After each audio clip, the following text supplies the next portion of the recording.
Still don't know what we're calling this thing. I know Ryan had a couple ideas to work the word estate into the title. But anyway, I'm here with the former editor-in-chief of the Wrestling Estate, John Corrigan, for another Tuesday chat. John, how you doing?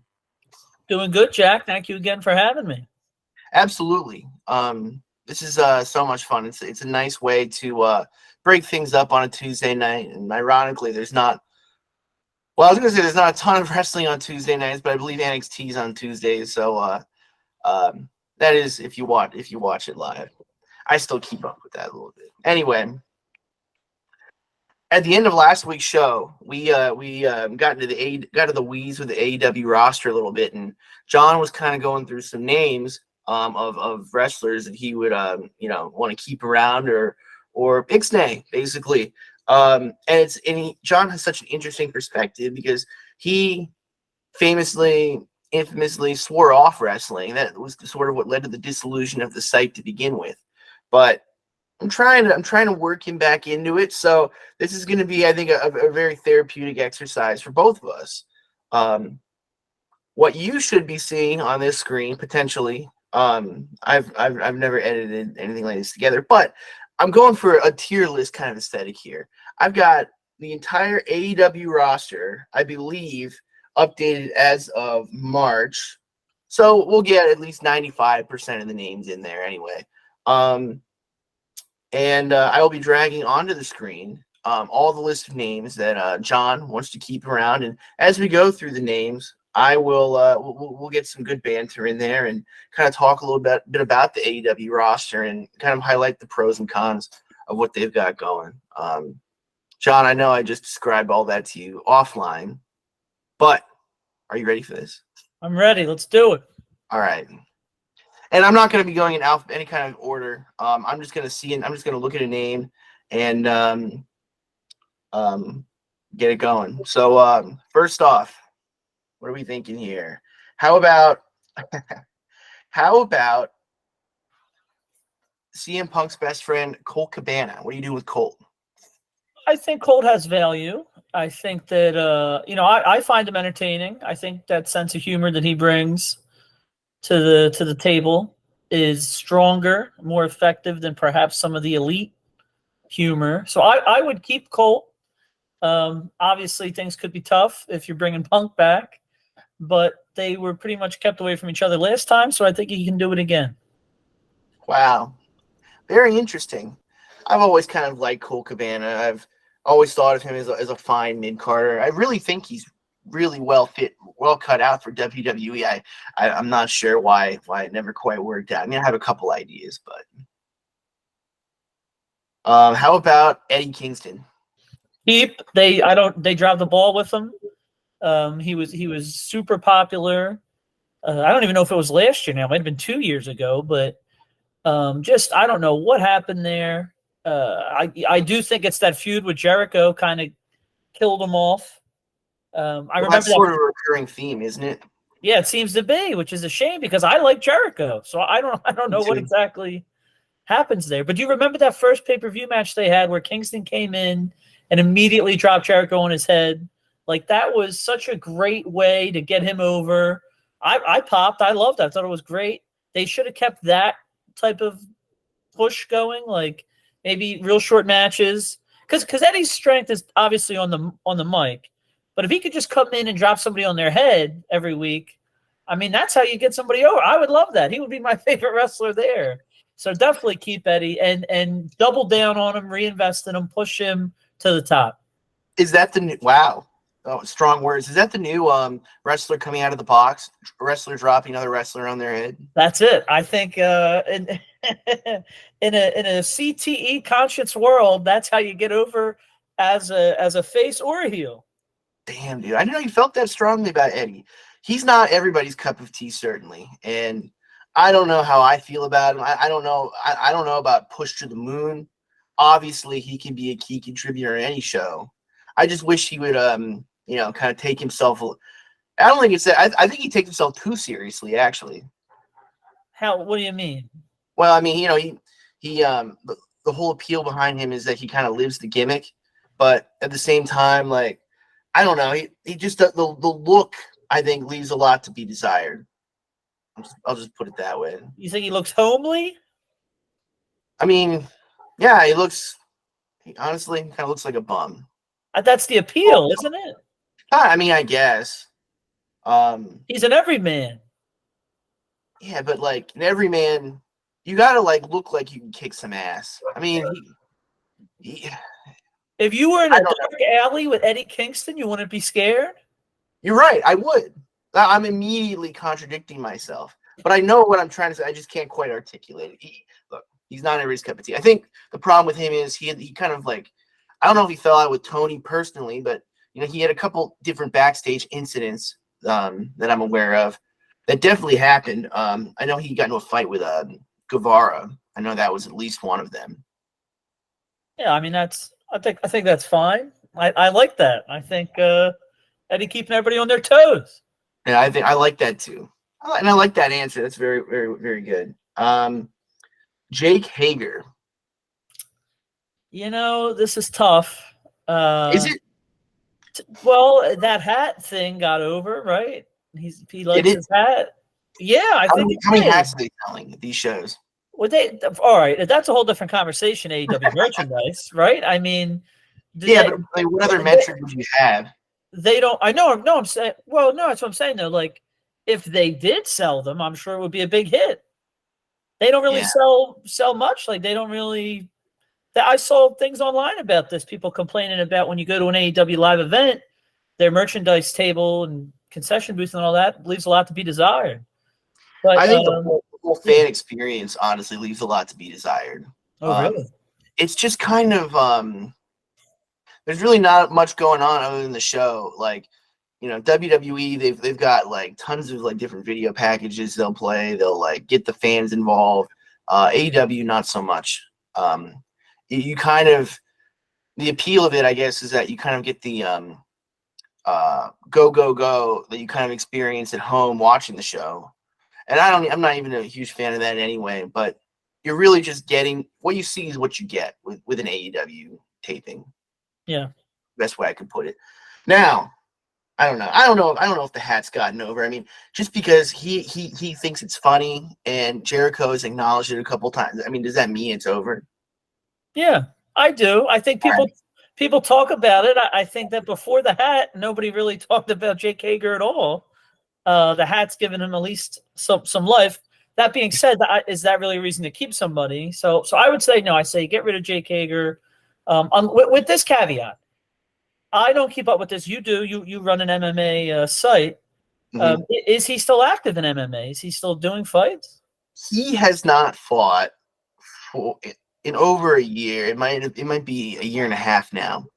And his last fight, if I'm not mistaken, I think he won, but it was razor close. He arguably didn't win. And I don't know. I mean, I don't know. I think he wants to do more of the wrestling now. I think that once he's tasted a little bit of adversity in the MMA, I think he may have recognized now that this is probably as far as he can go with it at his age, which is too bad because I think he had a lot of potential for that. He's a big athletic guy, obviously.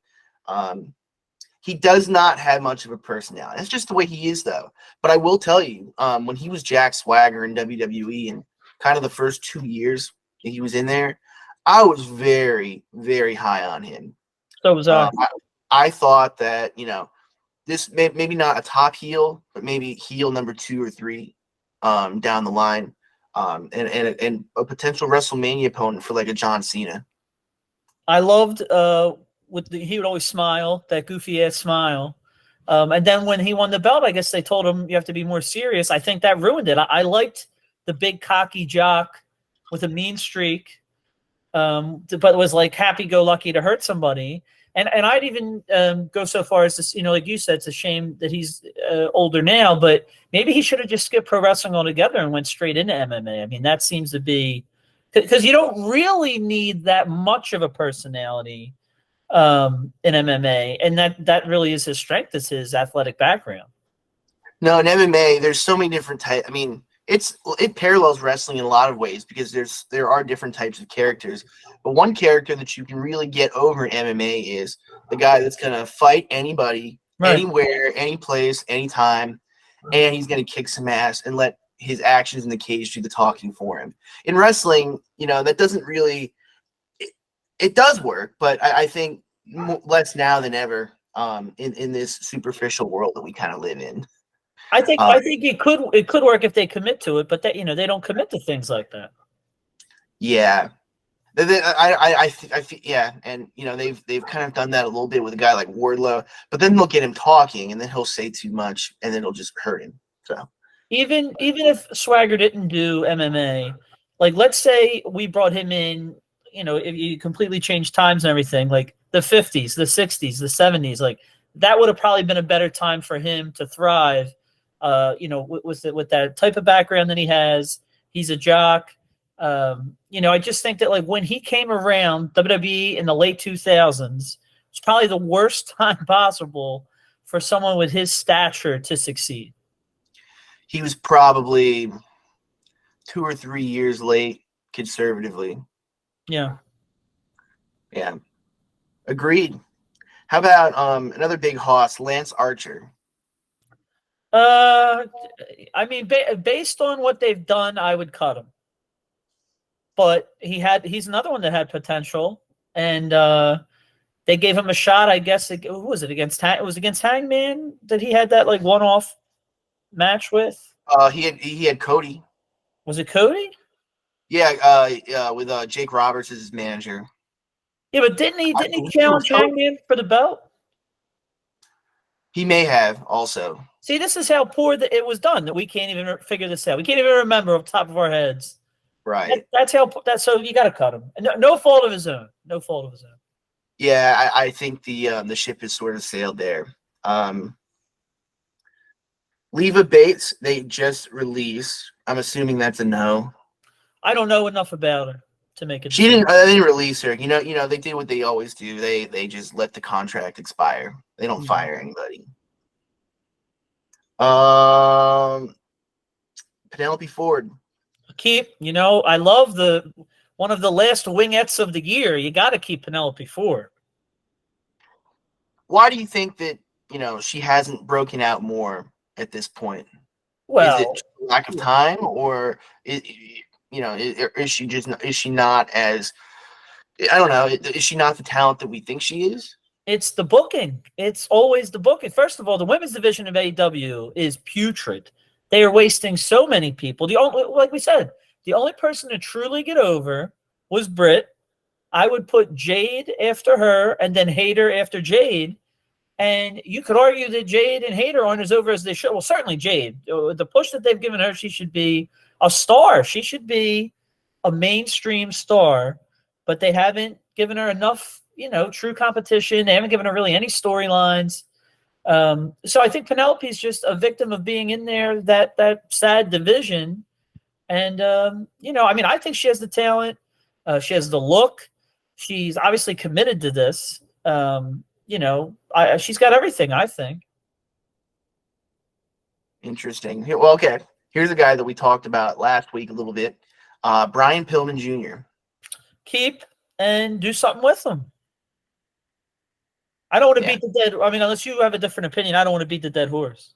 No. I mean, we kind of touched him a bit last week. It is amazing that he's not bad.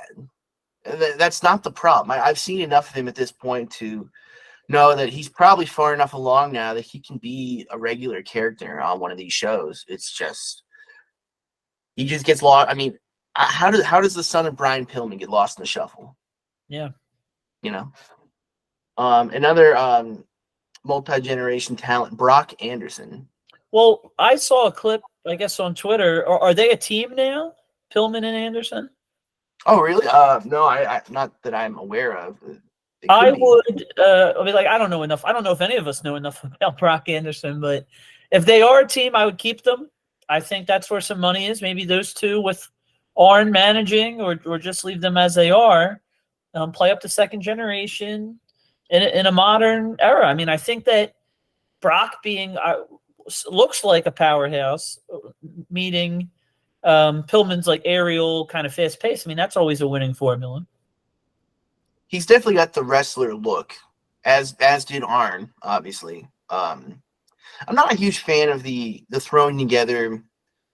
I spoke about this a little bit last week. I'm not a fan of like throwing together talent because they have one thing in common, right? We got the 2 token Japanese wrestlers. We'll make a tag team out. That's a very Vince thing. Or we got Kurt Hennig's son, and we've got who were they putting him with in FCW? It may have been Bo Dallas. Okay, IRS's son. Those guys didn't really have any connection on TV, but they worked in the same company at the same time, and they've got sons, so let's just put them together. Actually, I think it was maybe Richie Steamboat, now that I think of it, was the one. But I don't hate it. I mean, get these young guys some minutes. I mean, that's how they're going to get better ultimately. And in fact, I think Arn just said that he'd almost like to see his son go elsewhere where he's going to get minutes. Because that's kind of the problem right now. He's green, but unless you're like consistently like, working, you're going to remain green. And all of a sudden you're 27, 28, 29 years old. And, what was I doing the last 3-4 years? So sad. Okay. All right. Madison Rain. Get rid of. Not a fan? I just feel like seems like a relic from TNA from 20 years ago. Almost like a nostalgia act, maybe. Yeah. I mean, what true value is she going to bring to the roster right now? But, with all due respect, I don't think people thought that highly of her even at the time anyway. She was with the Beautiful People, right? But I would argue overshadowed by Velvet Sky, Angelina Love. That's okay. That's wrong. All right. Yeah. Right? At least it's how I remember it. Yeah, no, you're right. Yeah.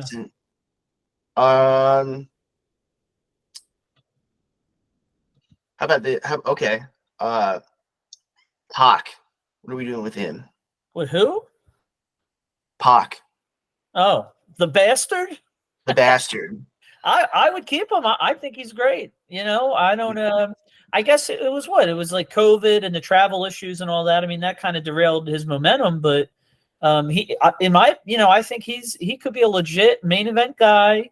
I think he's a killer. He's got pretty much all the tools except, not great on the mic, but I like those video packages they did with him where he was just, even if he's not like a great talker, like you would think in a traditional sense, his accent and his just like gruff, pissed off attitude. I mean, that's all you need. Yeah, I think with him, and I could be wrong about this. I don't think he's been on AEW TV in a while. I would imagine he's coming back soon. He's been off TV since I believe October 12th when he lost the All Atlantic Championship, and I'm not totally, I can't speak on why that is. I think they'll get him back for Forbidden Door, but he's one of these guys. He's with a style so predicated on speed. He's 36 now, and I think we've started to see him gradually begin to reinvent himself as more of an all-rounder to maybe even more of a brawler that will do it in, his high spots. But that's the thing about these athletes, like and it's something these young guys got to know too, because it applies to pretty much any sport you've ever watched. The first thing to go is your speed. Your power, your strength, those types of physical attributes are going to stick with you more into your older age. But the first thing that's going to go is speed. That's why running backs, have such a such short shelf life in the NFL. Yeah. Because, once you can't run the 4.3 40, unless you know how to pass block and you've got hands, well, then you're not going to be of any use anymore after that. Actually, I think that's a great analogy by me. I'm impressed. Ethan Page, the Karate Man. I think you got to get rid of him. Get rid of him. He doesn't do enough for me. I don't. I know there's some kind of personality there, but it's just not. It's just not really coming through to me. I don't. I don't know what it is that I don't like, but it doesn't connect. Feels kind of blah. Well, I think the personality's there. I think going to AEW was a terrible move for him. In hindsight, just he's not. I mean, physically, he's not a guy that's really going to stand out anyway. So unless he's getting the TV time to cut promos, it's just not going to happen. Yeah. Okay. Anna Jay. Keep.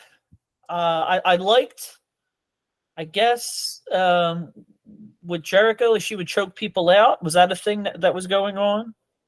Yeah, she's kind of doing this thing with as a member of the Jericho Appreciation Society.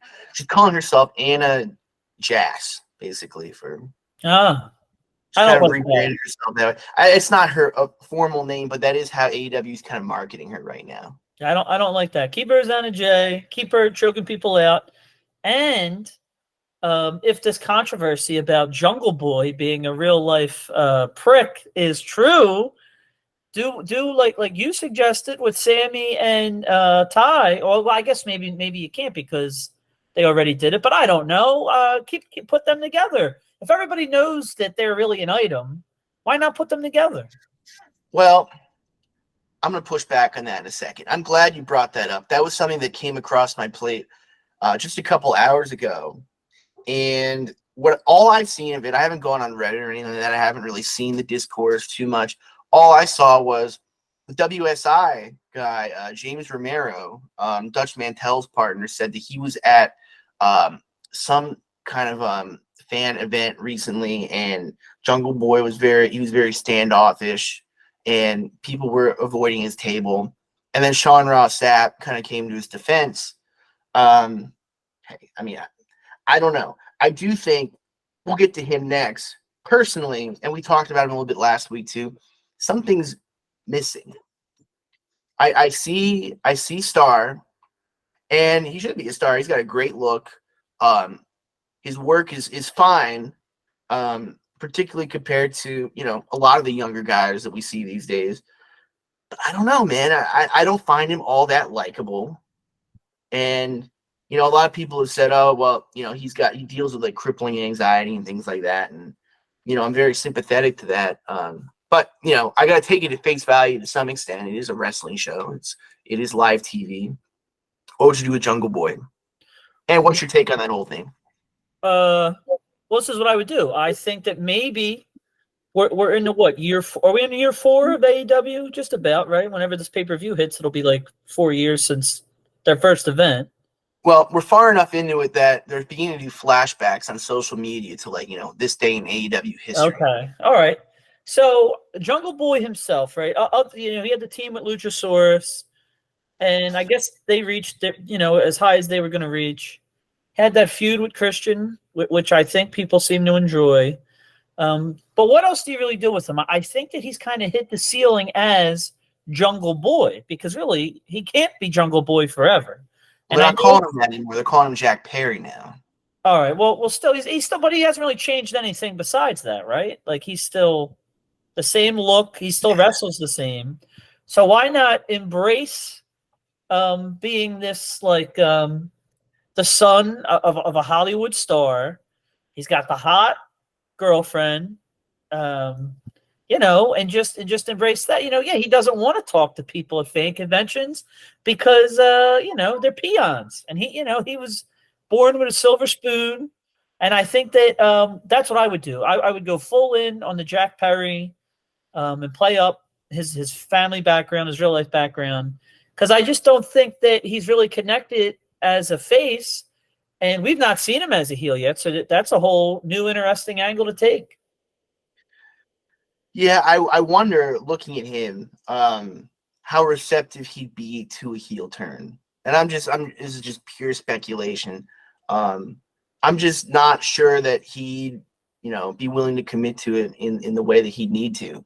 I think a big problem with him is that at face value, his character was that of Jungle Boy. On, you know, when you first hear the words Jungle Boy, you think of this like an old school like WWF type of character. Yeah. Where he was like he was raised in the woods by like gorillas like Tarzan or whatever. But then he's also like just a regular guy, and he's the son of an actor, and they were playing that up too. So I think they're crossing all these wires here. And to be Jungle Boy, I think you really got to like sort of commit to that. Otherwise, be someone else. But if he had committed to it, I wouldn't have a problem with him becoming Jungle Man, because Jungle Man actually rolls off the tongue really nicely. There's a poker player who kind of goes by the nickname Jungle Man. Ironically, there's really nothing jungle about him. I forget how he got the name in the first place, but I wouldn't have a problem with that if he really was the Jungle Man. But he's not. He's Jack Perry, and Jack Perry's kind of a lame wrestling name anyway, so he needs something. Something's got to change. Well, it's not lame though if he embraces the his Hollywood background and stuff. That's true. Now he's can't argue with that. Yeah. So that's what I would do with him. But I guess regardless, you keep him because he is young and he has put in the time, and I think you do keep him regardless. But if you want to push him, you turn him heel. We'll put him right there next to his girlfriend. I don't know if you've got to put every real life couple together on TV. No, I know, but if they're not doing anything right now, and it's not really going to drastically change their direction or anything, why not? Yeah, good point. Christopher Daniels. Let me touch back on that 1 second. Sure. For instance, I guess the argument to not put a real life couple together would have been Becky and Seth. Like, I don't think that helped either of them, but they were both already established on their own, doing their own thing, their own different characters. So, like, that's like a reason to not. But for someone like Jungle Boy and Anna, or when we had Sammy and Ty, I think that's why you do it. So who did you say here? Christopher Daniels? Yeah. And before we get into that, one last thing I want to say on that. I was also thinking today, just what a terrible and it hasn't been really that long, but what a terrible idea it was to me putting Britt Baker with Adam Cole on TV, because she got over as a heel for kind of being this, boss character. I don't want to call her the boss like Sasha Banks, but it was a character very much along those same lines, and very much an independent character that, she's going to have, people working for her, but, she's not going to answer anybody, and she's certainly not going to, fall into the arms of a man on TV. I think that really kind of messes with her. I think she'll stay over because she is so good. She is so talented, but I think, terrible decision in hindsight. It hasn't even been that long. So, all right, Christopher Daniels then. Yeah, and we're just talking about what he can bring on TV. You're not necessarily keeping him as an agent in this scenario. I mean, on TV, I would only keep him as a mouthpiece. I don't want to keep him as a manager. I would play up the fallen angel character. That's the only purpose I see for him. You'd want to do like an occult stable? Yeah, why not? Interesting. Speaking of occult, how about do I see him here? Could put him with I was using the wrong name. What were you saying? What were you going to say? I could put him with the House of Black, I guess. Aren't they kind of an occult? That's what I was getting to. I was looking for the A for Alistair, but here we go. Malachi Black. What are we doing with him? Keeping him. I loved when he was feuding with Cody. Didn't Cody beat him? I thought I had a problem with that. Isn't that how that feud ended? Cody got the win. Someone smashed someone. He smashed Cody to start, but I think Cody eventually got his win back, and I wouldn't have done that. Yeah, I agree, and I also think they cut that off a little short. Yeah, but exactly. Again, but hey, who knows what was kind of going on with Cody creatively behind the scenes at that point? Yeah. That could have been a point of frustration for him in one way or another. Sticking with House of Black, Brody King. I would keep if they're going to be a stable, I'm keeping everybody. All right. But at the time, and I guess you could argue now, like I don't think that he necessarily needed a stable. Like when he was getting the push, when he was feuding with Cody and stuff, I didn't think they needed to put him with other people. But now that they're together, I guess keep them together. It makes sense. Oh, you know what? Let me say this. It definitely makes sense. And perhaps the person to benefit the most from it was Julia Hart. I think so. At least on paper. There's been a real rub that you've kind of seen with her. We see her in a bit of in an elevated light, and as long as you're doing that, then you're kind of doing the right thing. Yeah. I don't think she's world championship material yet, but she's certainly a lot farther along than she was.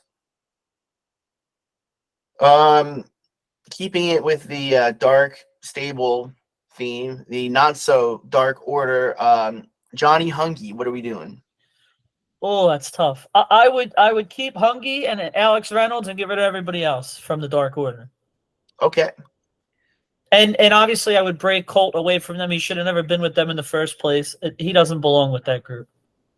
No, it feels random, doesn't it? Yeah, too random. Okay. Double J, Jeff Jarrett. Oh, keep. Of course, keep. I love Jeff Jarrett. Me too. Best podcast on the Conrad Network. I might have, I haven't listened to it enough, but it's going to be tough to go against Foley. They're both pretty good. I got to listen to more Foley. I've heard probably somewhere in the neighborhood of 5 to 10 episodes of that, but you swear by it. I love it. Yeah, I think it's just I'm a big Foley fan, so I think that might be why. Yeah.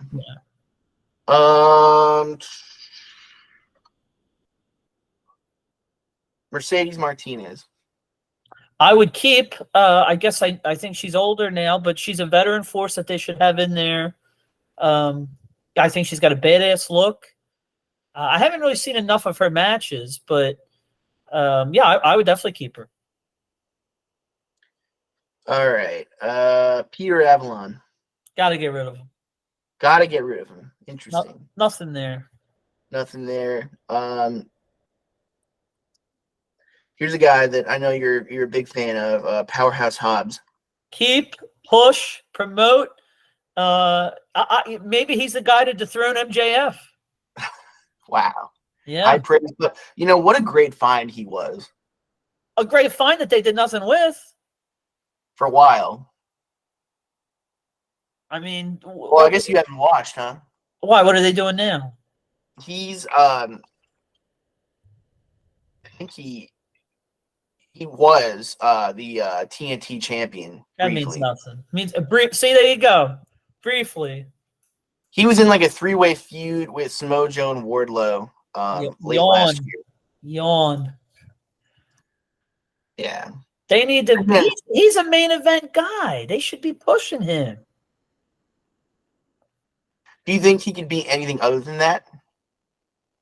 Do I think he could be anything other than the main event? Like I don't. Yeah. For example, you're not putting Hulk Hogan or Ultimate Warrior in the mid card, right? Well, they were there at one point. Not really, though. No, Ultimate Warrior wasn't in the mid card at one point. I mean, what He was the Intercontinental Champion. Is that but that wasn't really the mid card, though, was it? It was always. Yeah. He was at that point this probably the conservatively 4th most over babyface when he won the title. When he won the Intercontinental title? Yeah. No, he was in the mid card. I mean, he wasn't even doing anything before he won the Intercontinental title. He had no feuds or anything. But the idea was always to use that to get him to the main event. It wasn't like, oh, well, we just see him as a mid-level guy. Right. Well, I think when you get a guy, my point is, I think when you get a guy like that, it's sort of main event or bust. And if he doesn't hit that ceiling at a certain point, you cut bait. Okay, but Batista's a great example of that, right? Of main event or bust? I think so. I mean, I guess he really wasn't around long enough to decide, and he didn't have a long mid card run anyway. He was what? He was like, I would say 04 is really when he was anything going on, and then by 1 year later he was on top. Yeah. I mean, when he was in Evolution, I mean, I guess you could classify that as mid-card. He did wrestle for the Intercontinental title a few times, but he was really more of the heater. He wasn't like a quote-unquote mid-card wrestler where he's going out in the middle of the show and he's just, having matches and getting guys over. Guys like that, they've got a nose for the top. So, just my opinion. I don't think he works anything else. What is your opinion? I'm so confused. We've gone from different people here. I don't know what is the point of this. What are you trying to tell me about Hobbs? That he's not. Well, I'm saying that he's a guy. You take one look at him and you go, well, this is a guy you put at the top of your show. You don't intentionally keep him at the mid level. I agree. Well, why are they doing that to him? I don't work there. Jeez. Simmer down, man. Okay. What are you going to tell me Ultimate Warrior was not in the mid card? I mean, this is the most ridiculous. Would you have ever? I mean, but like anyone, with a set of eyes can see what they were kind of doing there. He was always being positioned as the new, heir apparent. Right, but even though he was in the mid card technically, well, that's what mid card title, and he was wrestling mid card wrestlers. Well, that makes you a mid carder. That's it. All right. It doesn't mean he was a mid carder for life. It means that at that point he was in the mid card. Then he went up to the main event. All right. That's what I would say. Okay. I mean, it makes sense. Let me say who wasn't a mid carder. I would say Lesnar from day one was pretty much destined to be main event. Again, that's another. Yeah, that's another great example. I mean, he was in the mid card for what, 5 months? I mean, that shouldn't even count. But again, though, he did wrestle for the Intercontinental title at least once. Does that make him a mid-carder? At the time, yes. But I mean, that's got to be one of the shortest mid-card runs of anybody. Yeah, I guess. Yeah, I mean, we're kind of agreeing here. I mean, we're agreeing that Hobbs should be the top guy. That's what we're agreeing to. I mean, he should be a top guy for sure. I kind of need to see more on the microphone. But we're big fans of the Wrestling Estate, Powerhouse Hobbs. He should squash MJF and win the belt after a lengthy build. But he should squash him. He should beat MJF in like 3 minutes, win the title. Place would go nuts. Everybody would love it. That's all you need. He could do like he should pick up where Wardlow left off. That's what Hobbs should do. Well, they've got their work cut out for them because they're trying to get him over as a heel right now. So you got to turn him, and then you got to get some momentum beneath him, and then you make that move. I agree, but I don't hate that. I think that'd be a good way to shake things up, especially if I don't know what their plan is going to be. I know Tony loves titles, so having a brand split of sorts. Do you then go to a second world title? And if you do, I think that's a huge opportunity for a guy like that. I agree. Personally, I wouldn't do that. I think, I like the idea of a world champion, bouncing between brands and having free license to show up whenever he feels like, almost territory-like. Yeah, I agree. And they've got too many belts anyway. But if they did get one, Powerhouse Hobbs would be a guy that I think you could ticket for that. We talked about Butcher and Blade a bit last week. I know you're a big fan of the Butcher's look. Yeah. He's an older guy. He's actually more well-known. He's more accomplished as a musician than a wrestler. He's a guitar player in a popular rock band called Every Time I Die. And I looked it up. I think he's like 45, but you love this guy's look and what he brings to the table. Why am I just hearing about the rock band part right now? Why have they never mentioned this before? When I say a big rock band, I'm not saying they're on the radio like they're Nickelback or anything like that, but they're like a heavy, almost like a hard rock heavy metal band. They've got like a pretty big following. Let me see how many Instagram followers the band has.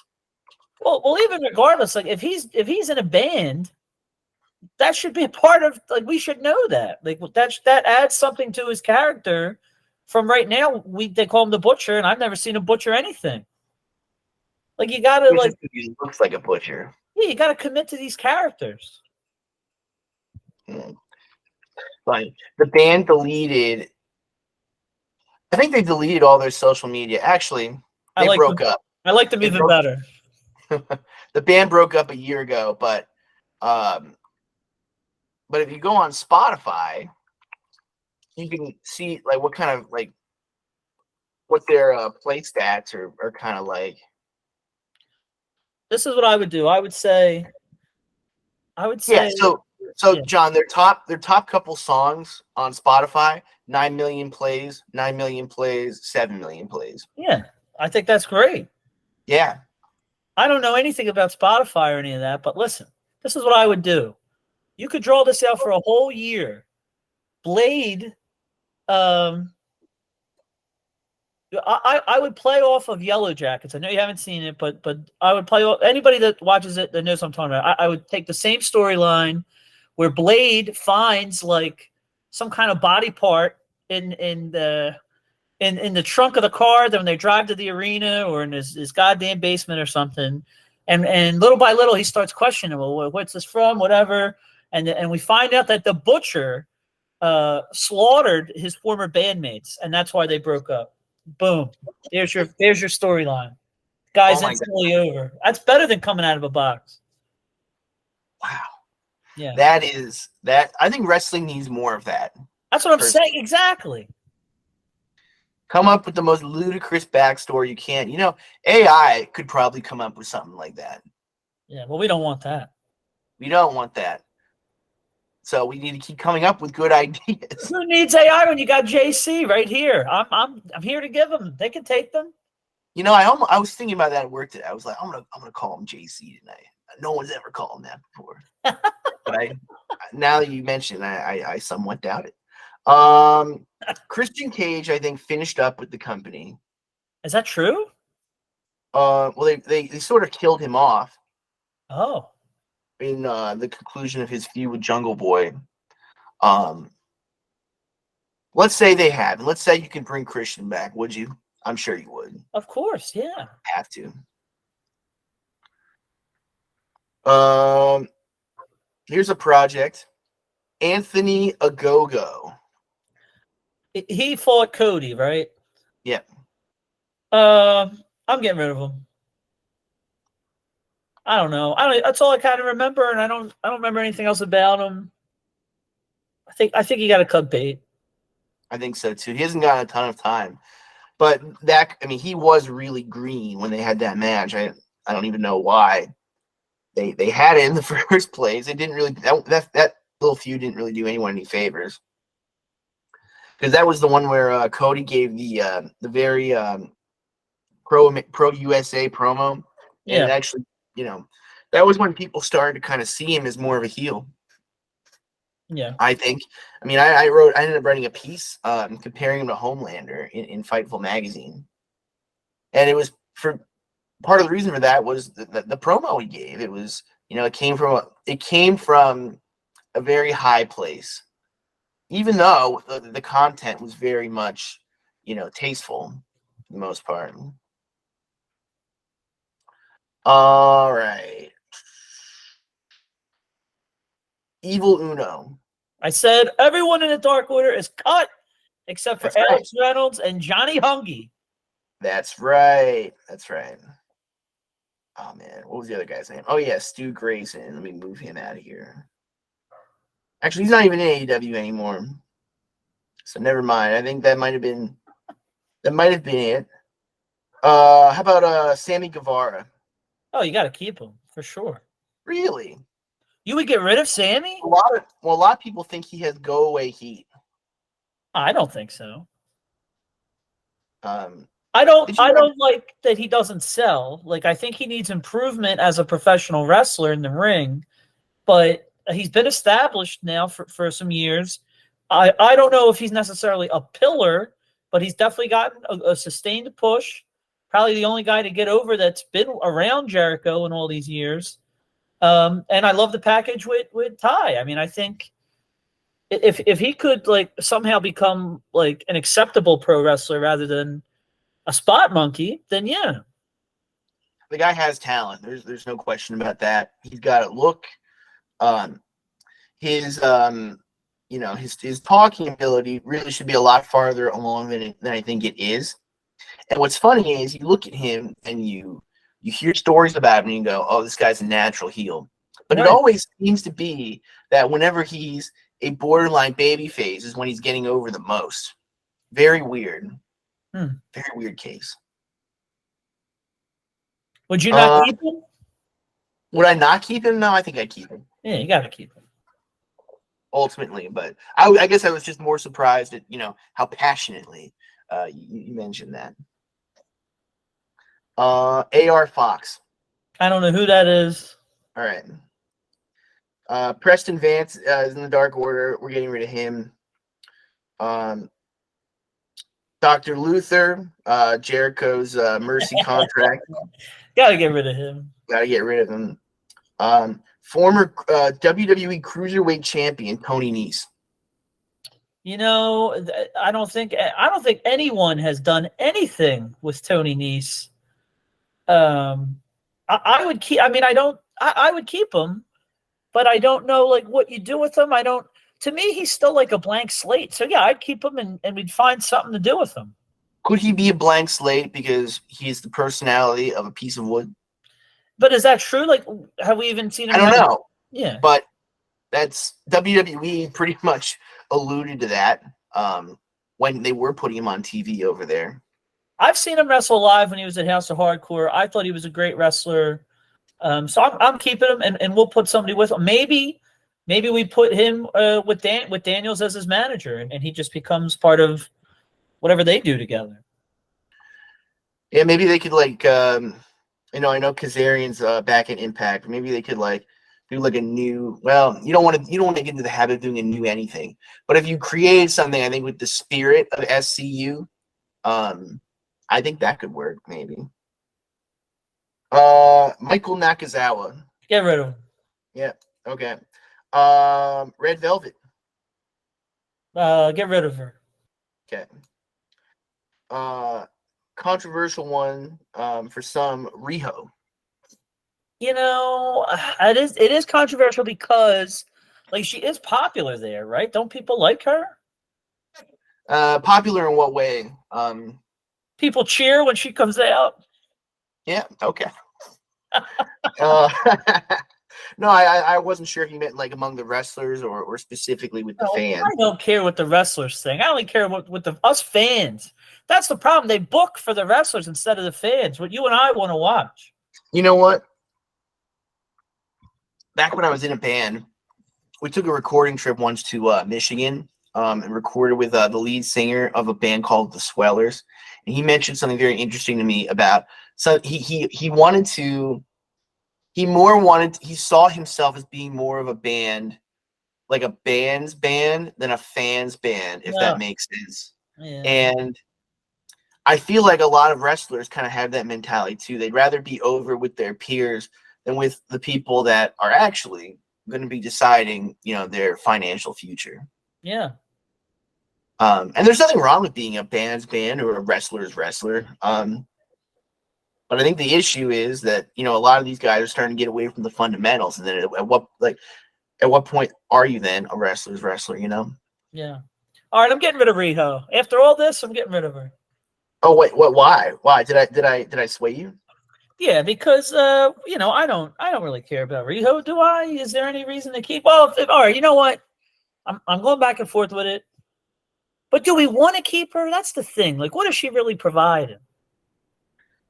Yeah, how would you deploy her? What do you mean? Are you going to use her to get up? Or is she going to be just basically like a launching pad for other wrestlers to get over on? Yes. Are you going to push her as the ultimate underdog? No, she's going to be an opening match card. But like a fan favorite, popular, like you bring your kids. I'm sure kids like Riho, don't they? Yeah, it's almost like how WWE used to use Liv Morgan before she got her push. Yeah, that's what I would argue. So we're keeping Riho. She's opening match. She's a fan favorite. She's an underdog. But if you need it, like if she could fill the slot where like Britt wants an easy night, so she takes on Riho, but Riho gives her a fight, comes close to winning, but doesn't happen. Okay. Kip Sabian. Got to get rid of him. Wow. Yeah. So you're gonna fire Kip and you're gonna keep Penelope Ford. Well, that's why we're getting rid of Kip. Pure jealousy. Wow. Yep. Hey, at least you're honest. Me and Vince McMahon. Honesty is the best policy.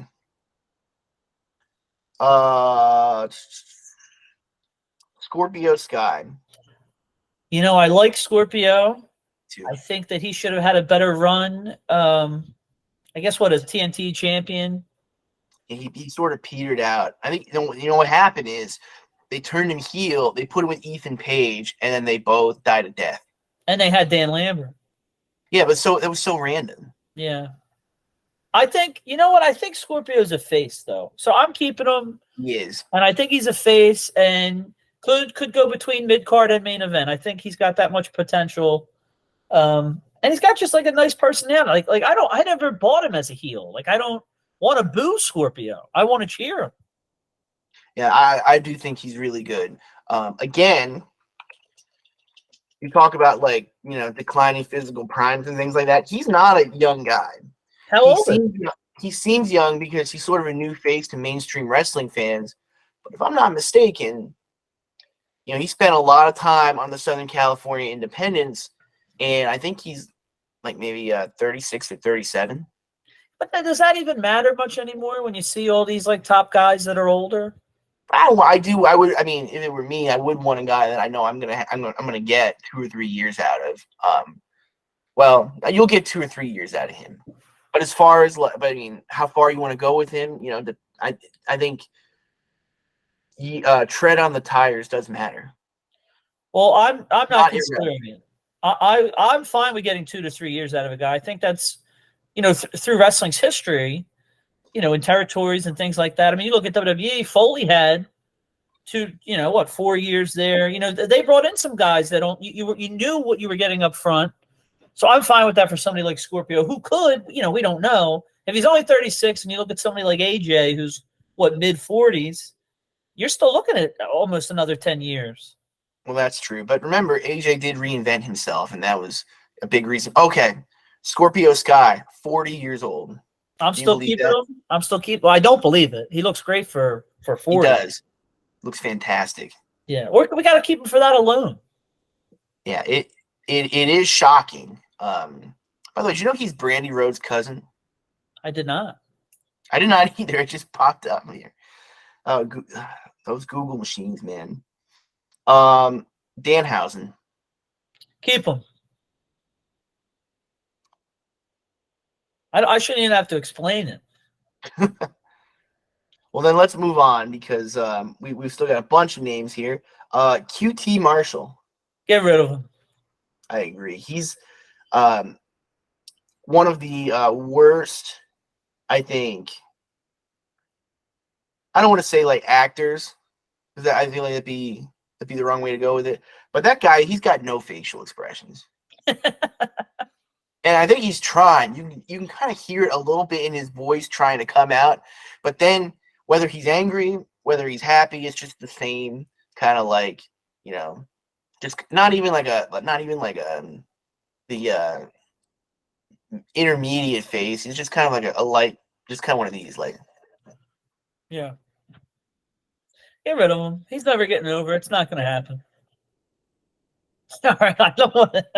All right. Bandito.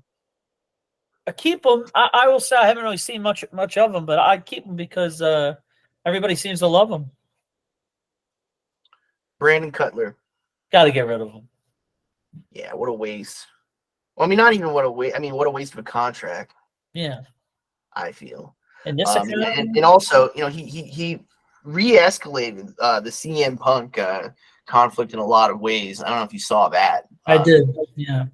Yeah, just bullshit, unnecessary stuff. And, if people are obviously taking sides here, but if you're someone that's kind of in the middle or like right center, I guess in this case, like myself, it was just Bush League. So he adds nothing. Just again, a mercy contract for the Bucks. And we'll get to them soon. Paige Van Zandt. Is she still there? Technically. Well, I'd keep her for sure. I don't know what her wrestling training's been like. She's been taking some bare knuckle fights as of late. By the way, a lot of people in the MMA community love the bare knuckle. They sort of equate it in a lot of ways in the same ways that MMA and pro wrestling are equated. I don't see it, man. Why are you gonna mess your face up like that? Particularly with her. But she doesn't care. She's already making money hand over fist with her subscriptions, to put it one way. But I don't know. Why would you risk that? Like, I remember when there was talk of her doing all kinds of crossover stuff as a member of the UFC roster. She wanted to. I think there was talks of her getting her into like a SummerSlam one year, and I think she did go on Dancing with the Stars. Okay. So she's always had that mainstream appeal.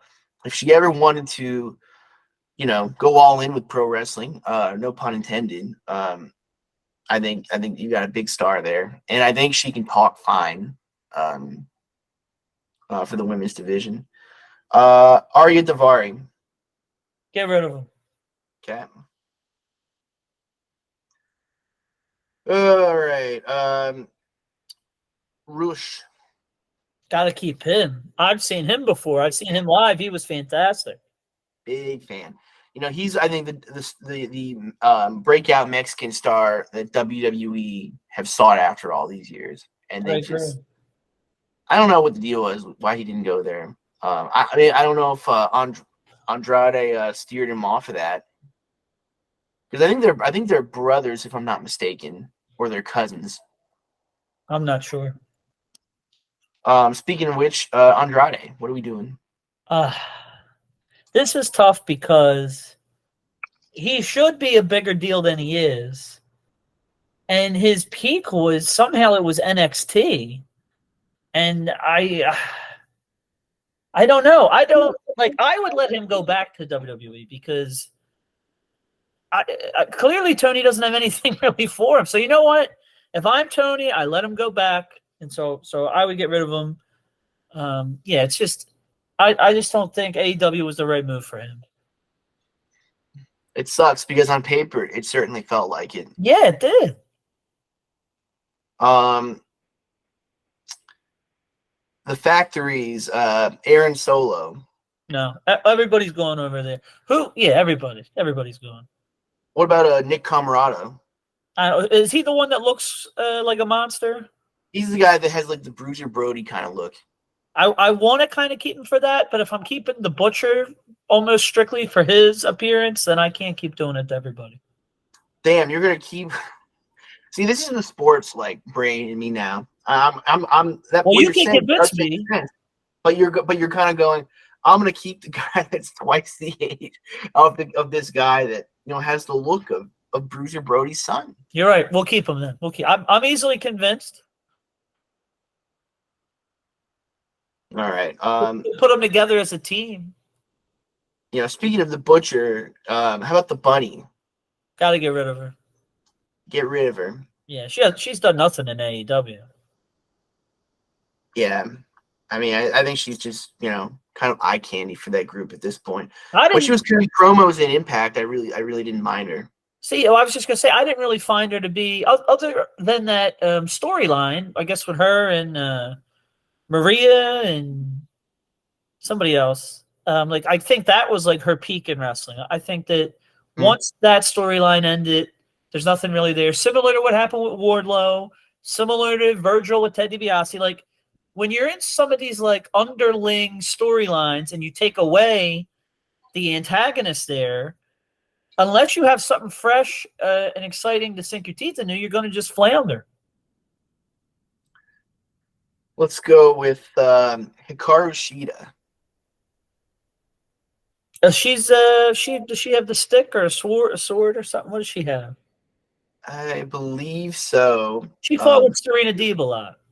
Yeah, she's a heel right now. She's one of the more hard hitting Japanese women's wrestlers on the roster. She's a former champion too. Yeah, I'll keep her. I'm a fan. A buddy of mine believes that they should strap the rocket to her and put the entire women's division behind her, but he's got like I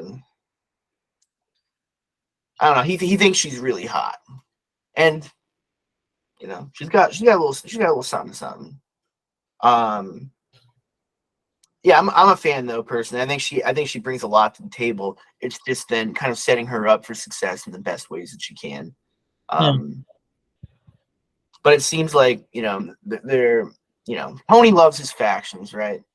But I think that if you put her in the right program, title or no title, it's going to be fine. Particularly someone that can kind of give it back to her.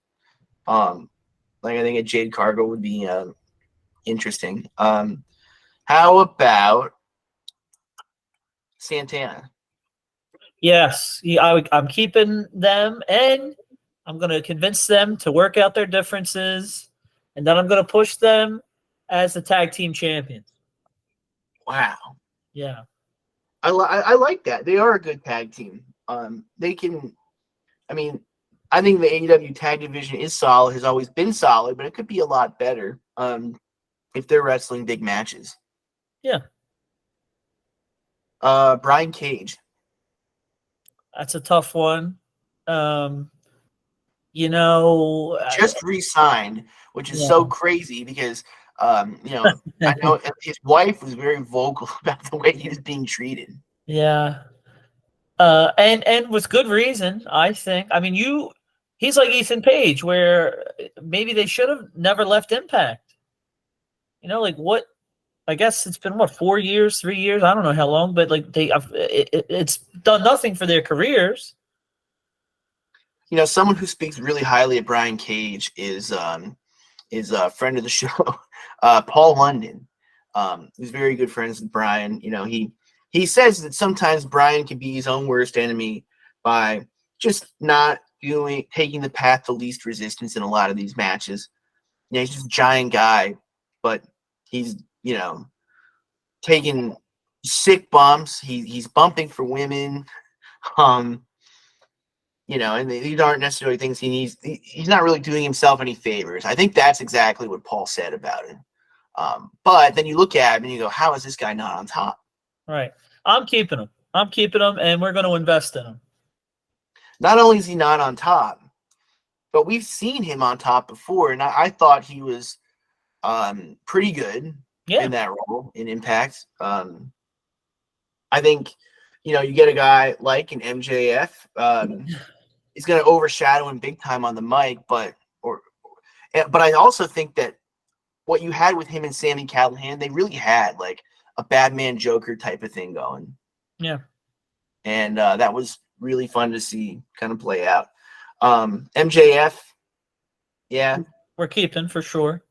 Are you building around him like Tony is? Yeah, I am, yeah. I'm building around him until it's time for Hobbs to take him from him. I like it. Smart Mark Sterling. No. I agree. He's to me indie talent. Yeah. I don't know why he has a job.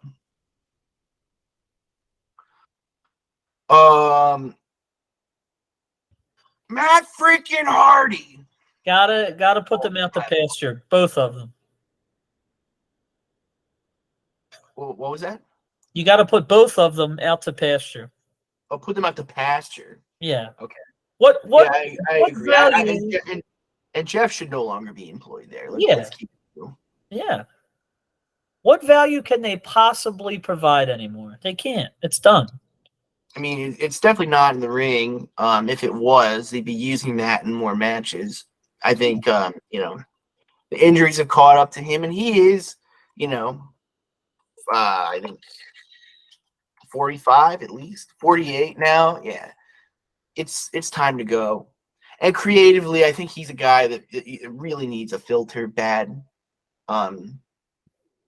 Although some of the stuff he was doing in Impact, it just got so hot that he could really do no wrong for a while. But the moment you broke up that momentum, the moment WWE showed him again as his old self, I think that's when the illusion kind of faded. Well, I'm not going to go that far because I love the broken match stuff. I think that WWE wasn't the right place for it.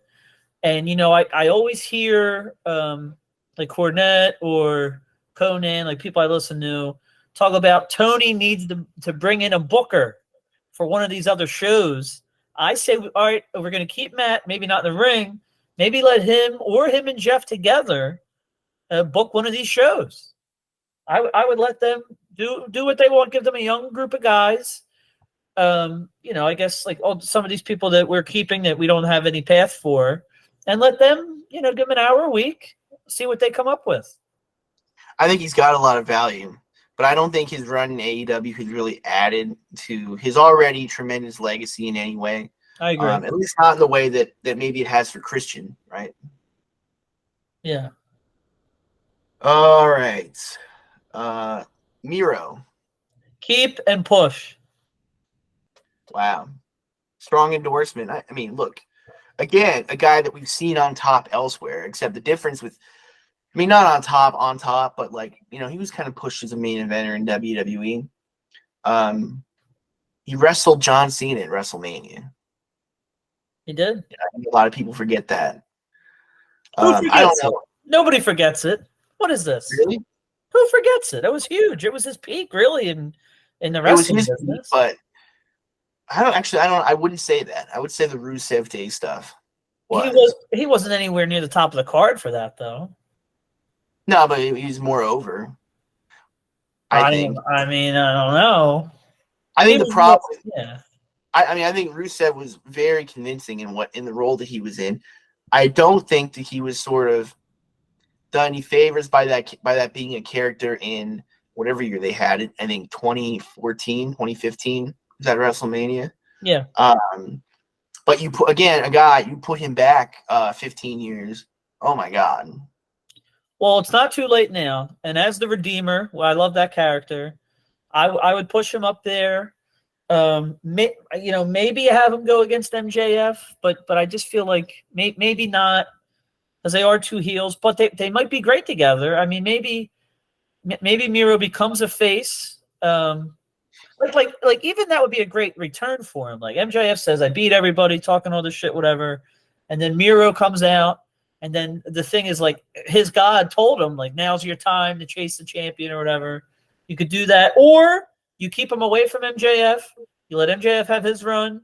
You have Hobbs knock off MJF, and then Miro is Hobbs' first challenger. That would be fire right there. People would love that. I mean, it'd be different.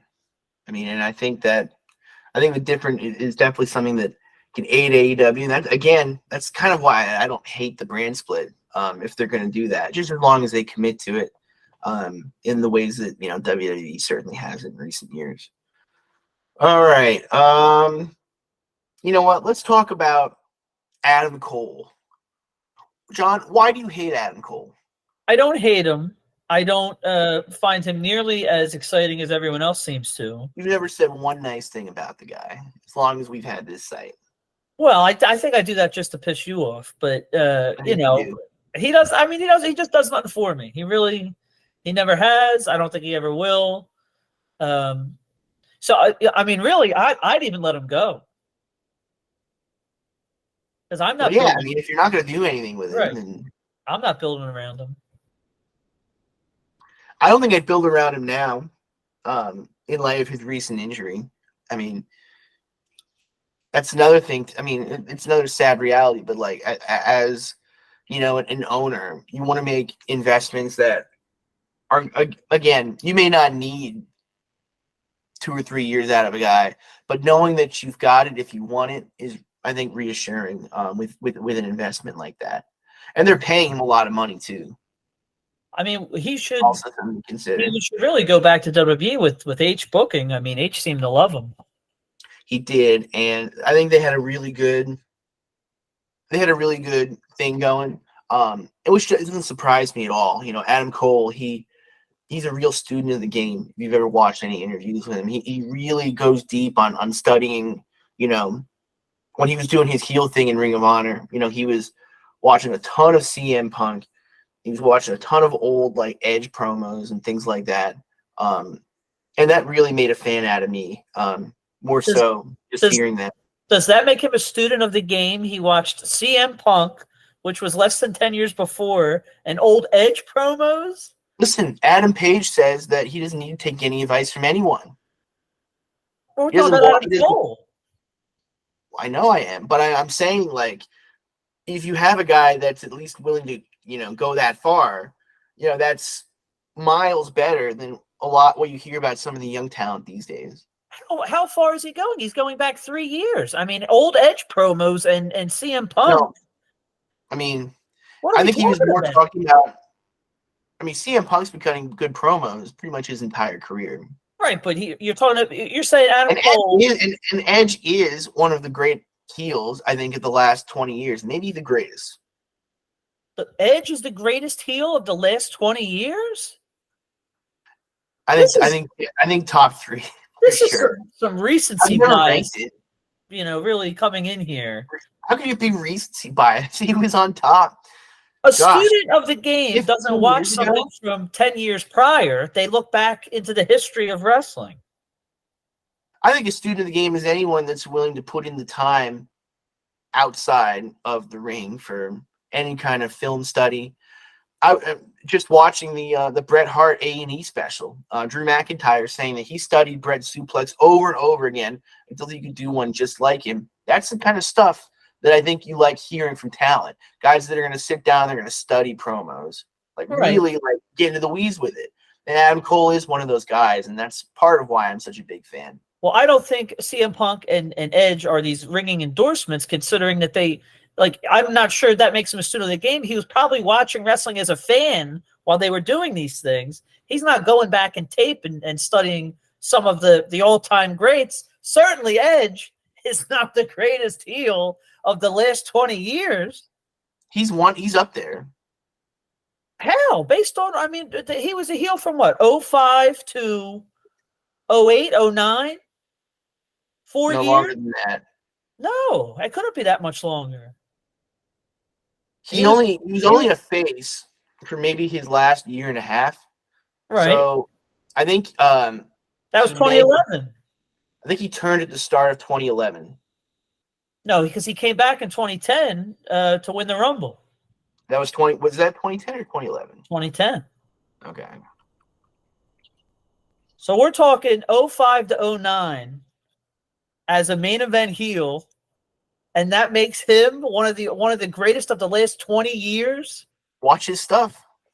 I lived it. I know all about him. I can't believe you would put him up there as the best. I think he was great. I'm not saying that. Sorry. All right. Did I say 20 years? Yeah, you said 20 years. Okay, how about 10? Yeah, all right, yeah, sure. Actually, you can't say 10 either because he was out 10 years ago. Exactly. He was never the greatest. All right. 15? No, he was never the greatest. I'm not agreeing to this. 20 years, by the way, you're going to feel old. That's only 2003 on up. I know, and I'm thinking of a glaring example in that time of a top heel. And I said one of the greatest. So that could be like top 3. You said the greatest. Play back the tape. Play it back. I mean, that is my bias. Yeah. But I think you can objectively say top 3. Sure. Well, I'll objectively say that. I'll acquiesce to that.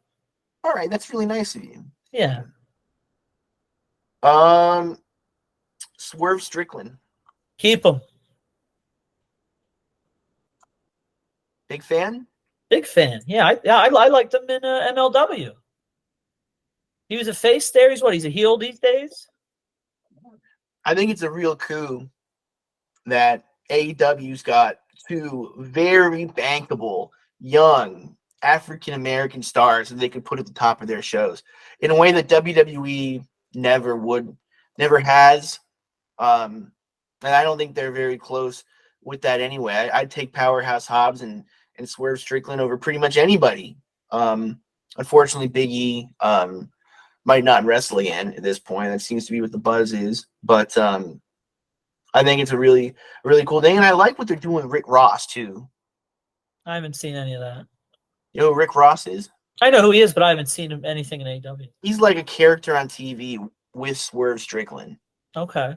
So it's a really nice mainstream rub to kind of have Rick doing TV as much as he is, and cutting promos too. So it's Tony, it's a good act. Tony must see a future with Swerve. I think so. Well, that's reassuring. He better. I mean, I think that so far this exercise has highlighted a couple interesting things about AEW, but we'll get into that at the end. Moving on, Action Andretti. No, I don't even know who he is. He was the guy they tried to recreate the 1-2-3 kid, Scott Hall. With Jericho. With Jericho. Yeah, you got to get rid of him. And ultimately it failed, right? Because they never followed it up.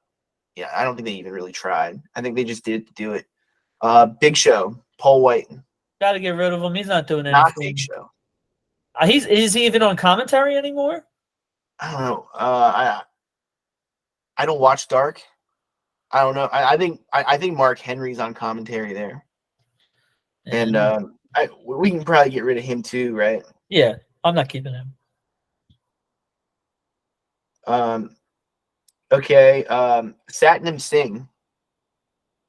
I don't know. I don't know who that is either.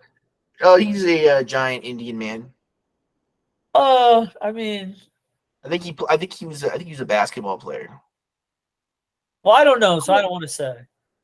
I think I do know because I wrote a piece for Wrestling Inc. about wrestlers to come from basketball backgrounds, and I'm pretty sure he was among them. Would you keep him? Would I keep him? Yeah. No, because I don't really like having characters like him. I also wouldn't keep Omos. I don't need a. I like bigger. I mean, I think size matters in wrestling. Like I said, it's a very cosmetic industry, but I don't necessarily need these freak of nature circus-like giants either, you know? I'd much rather a bigger guy, a smaller guy, though, who's more athletic and can do a little bit more in the ring and can cut promos, too. So, moving to the back. Samoa Joe. Keep. Yeah.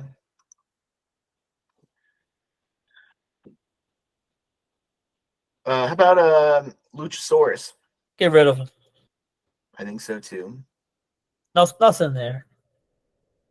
Yeah, I mean, for a guy that came from Big Brother, you got. I mean, AEW does have a smattering of big pushable guys, and when you put him next to a powerhouse Hobbs, maybe like a Brody King, he falls flat. Yeah. Nyla Rose. Got to get rid of her. Got to get rid of her. I feel like she was over when they started, and then she fell off the wagon. They stopped committing to her, and I would, like if Jade, I would consider to be a monster in that division. I don't know. Do I need Nyla then? Well, I think they're different kinds of monsters. It's kind of like, how we would look at a King Kong Bundy versus how we would look at an Undertaker. Yeah, I don't need Nyla though. She had her time. I think she's the one that could use like a jump to another company. Interesting. Yeah, I mean, I think Impact would be an interesting spot. Yeah, just exactly. in terms of the talent they have. Not that anybody watches Impact, of course. It might not be a great move on that level. With apologies to Trinity Fatu. Ricky Starks, I know you're a big fan, as am I. Yep, keeping him. Pushing him and keeping him. How far are you going with him? Main eventer. Okay. So you're putting him like in the MJF, Miro, Powerhouse Hobbs mix. That's exactly where he should be. So that's like the main event of AEW of your AEW. That's cool. I like the look of that. Just looking at it on this screen right now. Griff Garrison. I would say no, because I feel like, he had his chance with Brian Pillman, and he didn't really stand out. Like, I only cared about Brian, and to an extent Julie. I never really cared about Griff, so I would get rid of him. Okay. Sean Dean. I don't think I know him. Jay Lethal. Keep, for sure, keep. Billy Gunn. Jay Lethal, I like I think maybe we keep Jay Lethal in the mid card. And maybe put the belt on him and have him try to like get other, some of these other younger guys over, because Pillman. Who? Pillman. Yeah, perfect right there. Yeah, I have them right next to each other on the tier list, and I was like looking at it. I was like, you know what? I'd kind of like to see that. Yeah, that would be great. Billy Gunn. What are we gonna do with? I don't know. I guess I'll get rid of him. The fact that he can give you anything in the ring, at his age, is astounding. You're right. Do we keep him for that? I don't know though. Keep him as an agent. Yeah. Keep him as an agent. This is strictly, like I said, this is strictly on screen, right? Sonny Kiss. Keep. You talk about a character and a look that they've done nothing with. Come on now. I like it. Mid-card character. Mid-card or open the show. Mid-card or open the show. Something like that.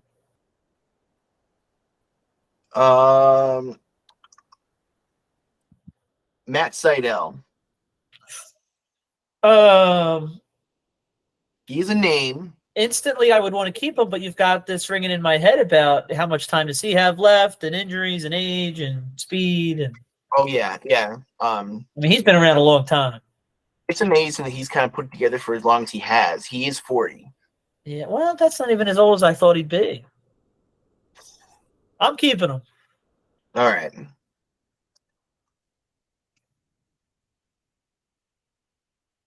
Josh Woods. Keep him. He's from Impact, right? I think so. Yeah, I'm keeping him. Chris Statlander. I've never got it. I've never been a fan. I got to get rid of her. I know that she's popular, but I've never seen it. I think she's bland, and I can't keep her. Me too. And it's kind of a weird thing because she is over. I'm not really sure why. I didn't think the alien gimmick was really effective. Maybe it was for how different it was. But at the same time, like, I never quite got it. But every time she's come back from one of these injuries, she seems to be more and more over. But I don't know. Like, the durability is definitely a concern, and I don't know. Not necessarily my cup of tea, but I think you can make an argument one way or the other. Yeah. Fuego del Sol. I don't know who that is either. We're gonna have a few more of those. He's just a job guy. Okay. Serpentico. Yeah, I'm sure. Was he around? He was around for a while, right? I think so. I'll get rid of him. Willow Nightingale. Keep. Do you see her as more of like a project? I could see her. I could really see her doing anything. I could see her as opening match. I could see her as mid card. I mean, there's money there when she finally snaps and stops having fun and goes nuts and slaughters. See, that's why I don't need Nyla, because Willow could be the monster and she would get over much more effectively because people haven't seen her as at least I don't think people have seen her as a heel. And whereas Nyla we've seen, but when Willow snaps, that could be the big one. That could draw money. Love it. Angelico. He was from Lucha, right? Lucha Yes. Underground. I don't have a problem. I don't think there's much personality there, but I like the daredevil aspect, and I feel like I need some high flying action, so I'll keep him. Kyle O'Reilly. Well, he doesn't. I thought he was like done, right? Is he like a Big E situation? He's I don't think so. I think he's either coming back soon or was rehabbing. Oh, okay. If he would be happier being with Adam Cole, then I would send them all back to NXT or WWE. Okay, so is that a no on O'Reilly? That's a no. Wow. I know I've never been a big undisputed, and all that. And we don't have Bobby Fish to even put them together. So what do we have? Well, I mean, I think ROH did a good job of building to his feud with Adam Cole, with them being former tag team partners. But I think you can only really push him on a hyper sports based product, not one of these hybrids like an AEW or a WWE. But if you're going to steer totally into it, then I think it could work because he does come off like a guy that can kick your ass. He's for not being as big, almost he does have the MMA fighter kind of thing going on, even though he's a wrestler, not an MMA fighter. Yeah. He's very convincing in it, I think. Isaiah Cassidy. Is that a Private Party? Yes. I would keep Private Party together. So yeah. And Mark Quinn. Yeah, I keep them together. I want to say I would push them, but I can't push everybody. And I think I've said that a lot so far, but I would still keep them together, and you would see them wrestle a lot more than I think AEW has let them do things. Dustin Rhodes. He's retiring this year. I know that. I love the idea of him and MJF, the last match, career versus title. I keep him not on screen, but I keep him backstage or even as maybe he's my commissioner or something like that when he retires. Don't hate that. Yeah. Austin Gunn, Colton Gunn. Keep the guns. Do you think they've got a future past their tag team? I don't know singles wise. I don't really see them separate. I only see them as the guns. So. Well, I seem to remember.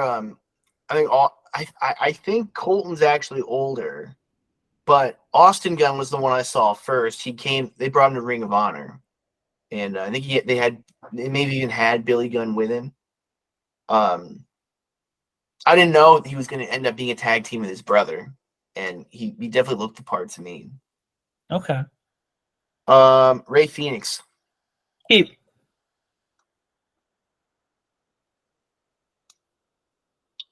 Where is he? Pentagon El Zero Miedo. Gotta keep. Love Pentagon. Do you think that it's sort of a tragedy that he hasn't really had this big singles run in AEW like he had an Impact, and he really showed that he can do it? Absolutely. I mean, he was over in Lucha. He was over in Impact. And I don't even think as a tag team in AEW, they've really gotten the spotlight they deserve. I just don't think that they really they've always seemed pigeonholed to the mid card in AEW. They were, the big tag team push they had were as a foil to the Young Bucks. And then I think they pushed them down into the trio with the Death Triangle with Pac. Yeah. But I'm not big on trios wrestling myself. I know it's got a lot of fans, but I feel I have a hard time of getting invested in a big trios feud unless they do CM Punk and FTR Right. versus Bucks and Omega. But that's different. That's beyond trios. That's just like faction on faction at that point. And real life animosity already built in. Right. Stokely Hathaway. No, I don't think I've even really seen him. So I'm not saying one way or another, but I don't think I've ever really watched him on TV. He cuts good promos. But he's also got I don't want to see a lot of enemies from what I've heard, but I think some see him as someone who will go into business for himself and do more to try and get himself over than the talent that he's managing. At least that's a criticism that I've heard come from the Meltzers and maybe Saps of the world. If people don't like him, I'm keeping him. Well, he is an over heel. He does a good job with that. Yeah, then I'll keep him. All right. Darby Allin, I know you're a big fan. Yes, keep. Do you see him in that MJF, Miro, Powerhouse Hobbs, Ricky Starks tier? I do.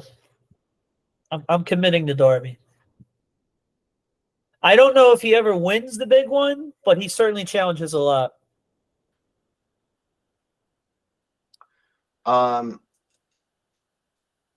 Ty Mello. Is that Ty Conti? Who's Ty Mello? I think that's what she goes by now. Oh, she's not Ty Conti anymore? No, I don't think so. I really should know that. I think the problem is I see her on TV as Ty Mello, which is like her real name. But then I think of her as Ty Conti in my head. I think she's shown a lot in AEW. Agreed. For the most part. I know they cooled her off for some reason. Everybody gets cooled off over there. That's why we're doing this. We're there to heat them back up. They cooled off to WWE too. That's true. No, that's a good point. Well, they used to. Athena. That's Ember Moon. Yeah. You know what? I'll keep her, but I feel like there's potential there that we haven't seen. Okay. Sean Spears. No, he's got to go. And you know what? The chairman thing was interesting, but I just don't see any more value there. Me neither. Abaddon.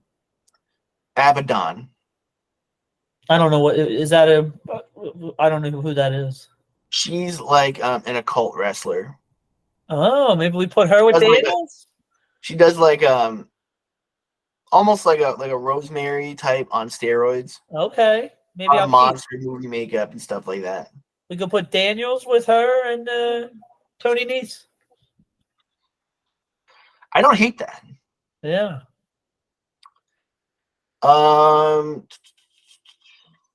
Rebel. I got to keep her with Britt, right? I mean, I love that package. Layla Hirsch. Keep.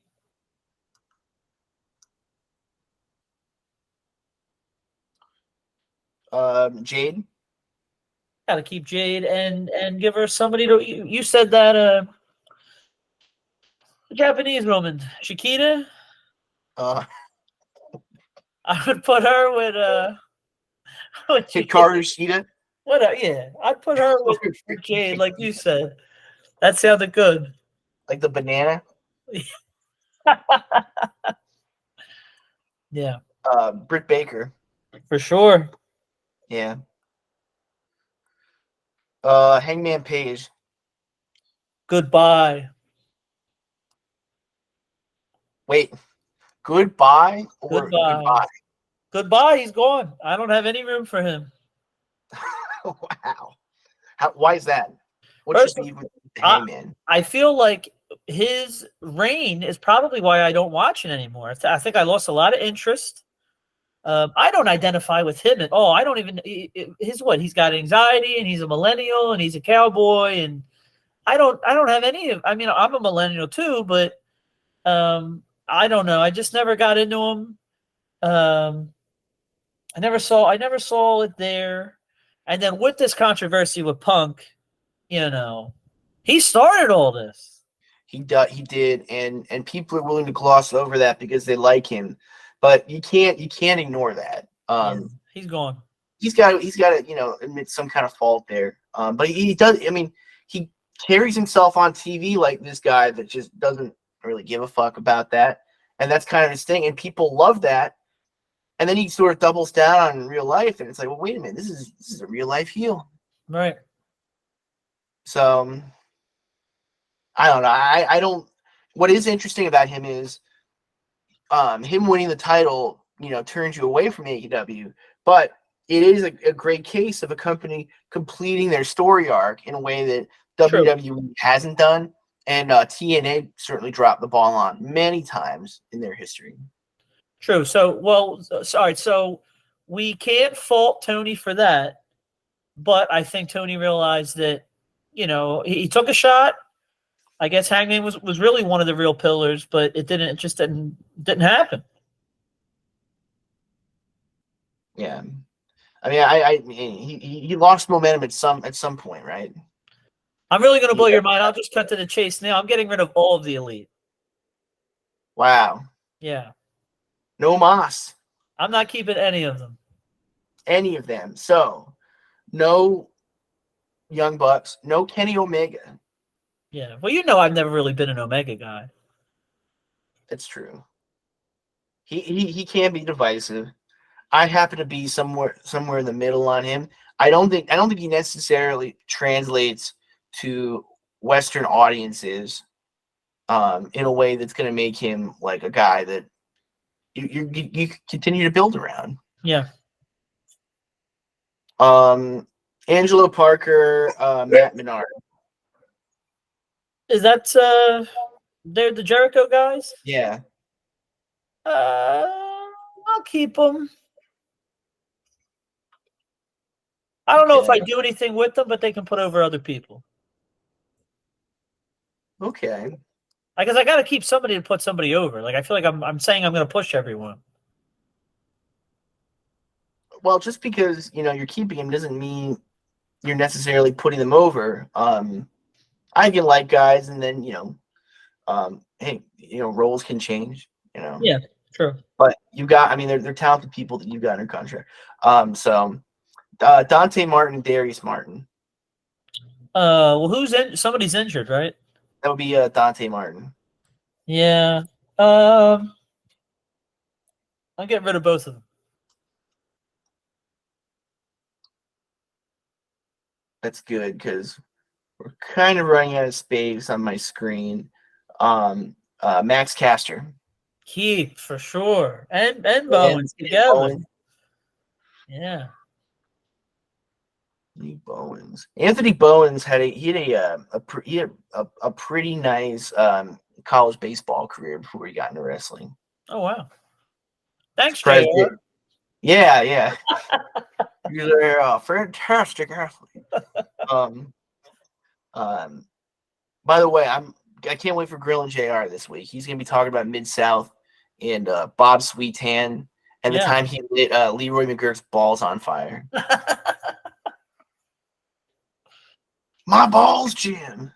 CM Punk. So if you're not keeping the Bucks, you have to assume you're keeping Punk then, right? Of course. I made my decision. Tony hasn't made his, but I've made mine. Well, Tony's going to not make a decision if he can help it. Terrible. And I'm with you. I'm with you on that one, by the way. Yeah. Wheeler Yuta. No. Even though he's a Philly guy, no. Well, I told you before that when they had him join the Blackpool Combat Club, I kind of saw something in him for the first time. But he is still such a bad promo, unfortunately. And if it were me, I'm looking for as many 5-tool players as I can. Yeah. Because in that way, I can move them around. I guess my point, what I was saying about Powerhouse Hobbs is, and when I was making the allusion to like Ultimate Warrior and not being a mid-carder, you're not going to see guys that look like that doing jobs for anybody. Right. I think that was what I was more trying to say. Yeah. Daniel Garcia. Get rid of him. I don't see what Tony sees in him. I'll say that. Yeah, me either. I find him boring. Him, Wheeler, more I think reasons. he's a good wrestler. Yeah, but there's so many good wrestlers. Right, yeah.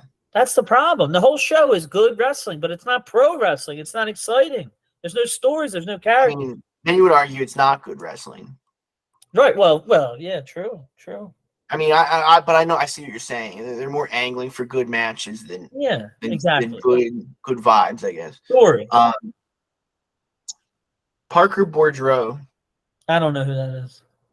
He's well, I think he's one of Swerve Strickland's lackeys, and then his other lackey is this guy. They're calling him Trench, another former a former pro baseball player. He played in the minors. Giant dude, tattoos covering his face, and I think he's got a dreadlock. If they're Swerve's lackeys, I'll keep them.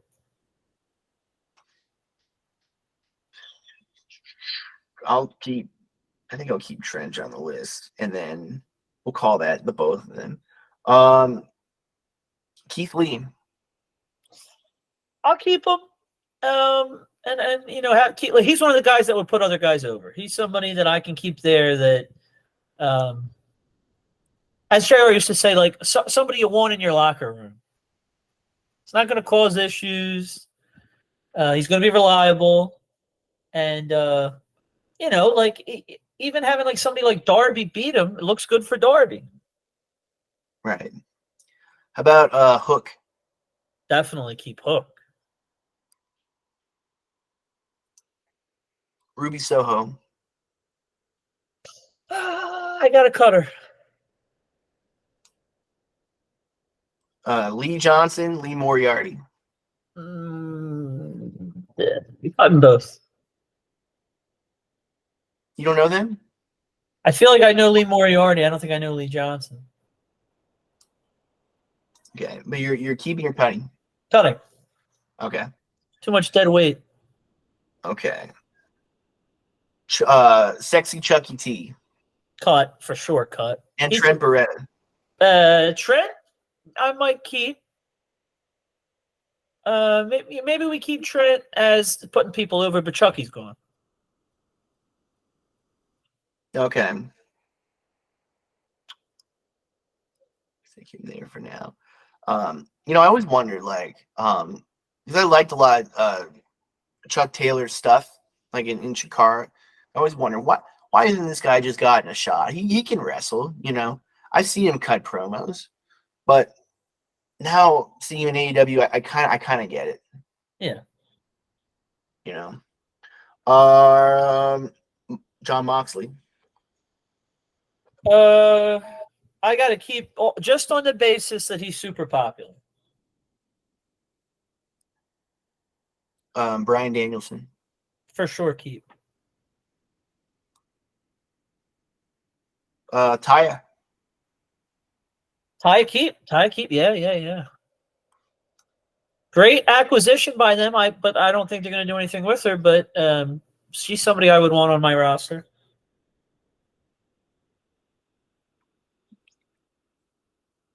Cash Wheeler, Dax Harwood. Keep them. Yeah. Let's do this. They go on to a year-long rivalry with my reunited LAX. Oh, wow. I like that, I think. I like that.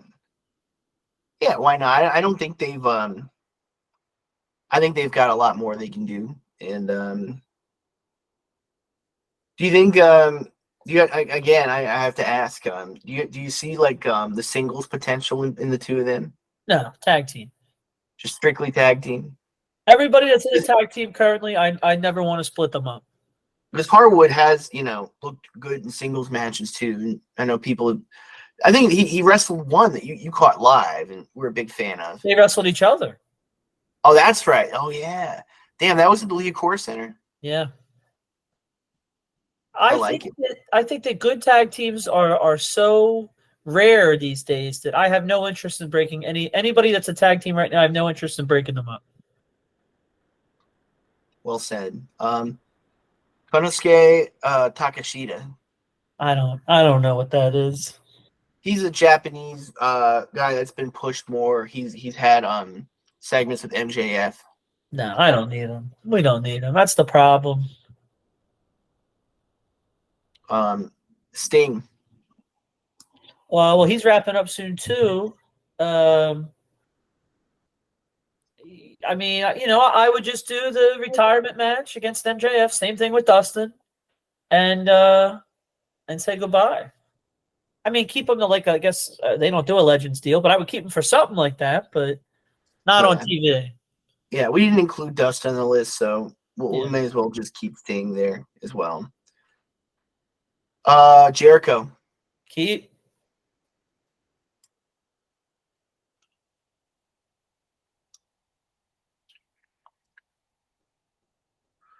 Okay. Orange Cassidy. Goodbye. I don't get it. I've never gotten it. It's not going to happen for me. Gotcha. Emi Sakura. I don't know what no. It's not happening. Oh man. Sanjay Dutt. He doesn't really wrestle though, right? No, yeah, he's mostly just a guy in a suit. Yeah, we don't need him. Gets heat. Yuka Sakazaki. No.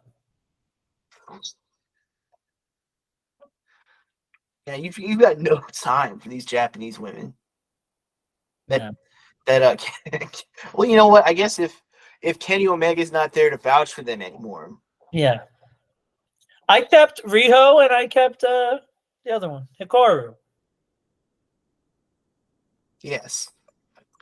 Got a few great women left here to claim. The last male two more solid male wrestlers here yet though. Claudio. Keep. Yeah. Most deaf.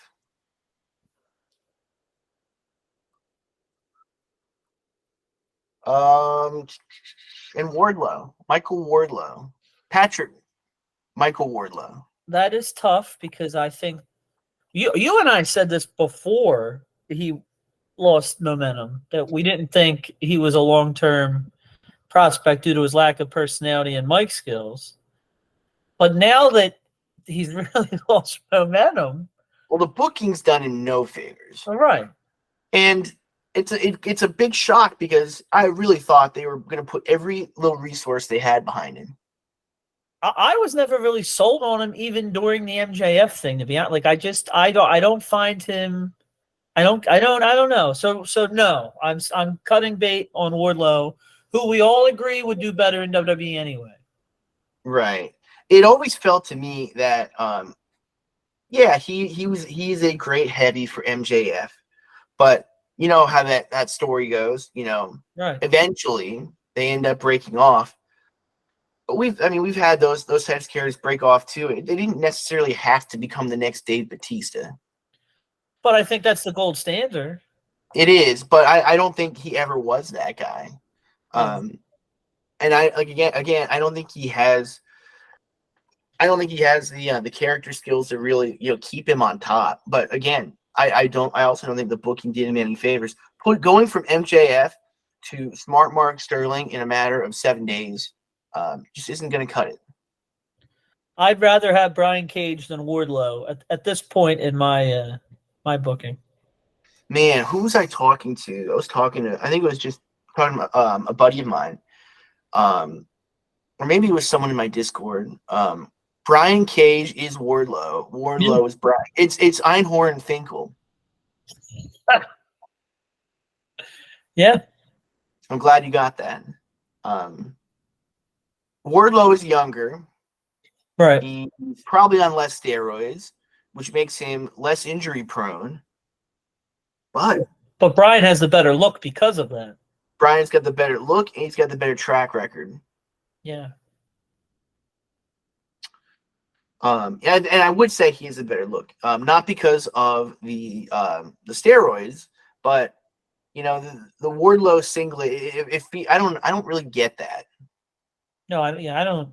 I never got him. He's not like an amateur wrestler. I mean, maybe he was, but that's not the kind of character he is. He's more of like a I'm gonna beat you down kind of guy. Yeah. 5 great women left to claim. Let me guess them. Okay. Saraya. Uh-huh. I'm keeping. Okay. Jamie Hayter. I'm keeping. Serena Deeb. I'm keeping. Who else is left? All right, I'm out of names now. Oh, Tony Storm. I'm cutting bait on Tony Storm. Why is that? No personality. Never connected with me. I think you're right. Who am I missing? You're missing one, and it's the last person I think on the list, and that would be Thunder Rosa. Oh, what, is she still there? Yep. She hasn't been medically cleared yet. I'm keeping her. If she's like still there, I'm keeping her. You see her like as top of the division material? I do. Who? I guess like her, Britt. Who's the Hater, right? So I mean, even Hater, Thunder Rosa could have a good story going. Yeah, it's really Hater, Britt. You can put Jade in that mix. Yeah, and, right. Jade should be there. Yeah, I think there's a lot left to do for Thunder Rosa. It is interesting to me how Britt Baker keeps attacking her on social media and interviews and stuff like that. When there's no timetable for her return, so you're clearly not working an angle. So what I mean, I would have to wonder what the angle is of that, because I don't think it really adds any value. Well, I would make them work an angle, and I would get them in the ring, just like we're gonna get. Who do we have? We have somebody else. I forget who, but no, I think that's there's money there though. I mean, they already had the Britt lost the belt to Thunder Rosa. You can get them in the ring. They've been in the ring before, and they are both professionals. But Britt has made no bones about the fact that she's not a Thunder Rosa fan. Oh well. And I kind of I think I can understand it. Thunder Rosa, she's a bit older for the division. I think she's 36. So there might be I think that when she came in, not being an AEW original or anything like that, I think there's a chance, and I'm just spitballing here, that she kind of tried to claim the locker room and try and like step up to be this locker room leader, to which Britt, getting the big push that she had at the time, took exception to. And I think it could be more of a power struggle more than anything. Somewhat the same vein as like a Punk in the Elite. But with them, you've definitely got more conflicting philosophies. When with Baker and Thunder Rosa, it's not so much that. It's just more of a personal animosity, just rubbing each other the wrong way. Yeah. Well, we've got a very interesting list here. And I moved some kind of off the list, some of the less important names, but the fact of the matter is, I think, let me count how many wrestlers there are. 1, 2, 3, 4, 5, 6, 7, 8, 9, 10, 11, 12, 13, 14, 15, 16, 17, 18. 18 wrestlers in a row. I got 4 rows filled out here, plus maybe another 6 or 7 that I had to just take off. You've got a ton of talent left in AEW. You basically trim the roster in half, effectively. and there's still so much to work with. So I think the lesson here is that, someone's got an eye for talent. Someone's got an eye for talent in AEW. I think with some of these names that you've elected to keep around that don't have the names, like a Willow Nightingale or a, obviously the Acclaimed kind of coming out of nowhere the way they did. Ricky Starks too. But there's obviously talent. Obviously, I mean, I think people definitely, rank AEW ahead of WWE in terms of the in-ring show. But the comparisons are always going to be inevitable, and AEW is going to have its critics, namely the Jim Cornettes and Conan podcasts of the world. But look, the talent's here. It's all here. It's just a question of utilizing it. What would you say your big takeaway is? I don't know. I mean, this was fun, and Tony needs to book the right people better. There needs to be more characters and storytelling. And like you said, yeah, there's tons of talent and potential there, but they're not being tapped into. Yeah, and I think that we pitched some good stuff here too. Like, what you told me about the butcher killing his bandmates. That's it right there. That's your money angle. Chopping them into little pieces. I love that, man. Wrestling needs more of that. There's no doubt about it. Yeah. Well, cool, John. We're coming up on 2 hours here. Anything else you'd like to say for this week? No, I hope that everybody enjoyed this. I think everyone should send us their thoughts, who they would keep, and but if they're going to keep somebody that we didn't keep, they have to explain why and provide an interesting storyline to prove their worth. Those be the rules. Yeah, everybody, go do all of that, and then also come back to me on Twitter with some ideas for some tier lists that you'd like to see us do. I think we're gonna do more of these. This was a lot of fun. Maybe we'll do one with WWE and or maybe like a past era or something too. The options are endless here on the Estate Tuesday night chat, which I still haven't branded yet. All right, John, I am done with you. Thanks for playing today, and I'll see you next week, buddy. See ya.